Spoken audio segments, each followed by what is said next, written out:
Hey, it's Anthony Iannarino, thesalesblog.com, right here, youtube.com/Iannarino. And lately I've been accused of being romantic about the cold call, and I am romantic about the cold call. When I was 7 years old, my mom was raising 4 kids by herself, and she needed a job, and she went to work in recruiting. And that meant that she had to call clients or prospective clients and ask them for an order. And then she had to call what were passive candidates or people who already had a job and pull them out of that job and get them interested in a new job. So she was selling both sides. She was selling the client and she was selling the candidate. And that's what you did when you were an old school recruiter or headhunter, as they were called then, because that's what they did. They found somebody and literally pulled them out of a job into another job.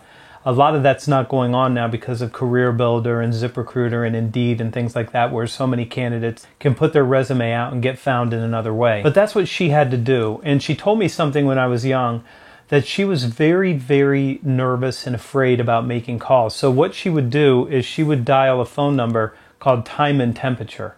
And I used to know what that number was, but there's no reason to call that anymore. You can ask your Alexa or you can ask Siri or something to figure out what the temperature is wherever you live. But there used to be a phone line, and she would literally pick up the phone and dial that number so it would look like she was actually doing the job. But at some point, something switched for her, and she was able to pick up the phone, and she was able to draw on her will and her courage to take care of her children, and she started making calls. And as she made calls, it turns out she was very, very good at selling, and her business partner was always number one, and she was always number two, and they were both together recruiting more than anyone else. And when her franchise owner lost the franchise and she lost her job when I was about 13 years old, she somehow summoned the courage with her partner to start a business, and with 2 $25 metal desks, they pushed them together and they bootstrapped what is now a multi-million-dollar business. But she did that through sheer will and the willingness to pick up the phone and do what was ever necessary to take care of her family and to take care of her kids, even though she was afraid of it. And later on, and to this day, she still has clients that she's had for 35 years, because selling isn't something that you're doing to someone.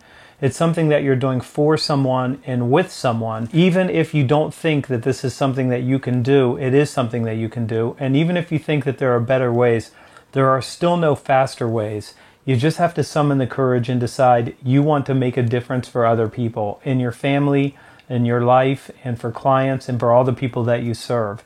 And so yes, I am romantic about the cold call. I do think it makes a difference. It is something that you should do, and it will change your results. I'm Anthony Iannarino. Hit the subscribe button, hit the like button, and share this with someone who needs it. And I'll see you back here tomorrow, because this is every day.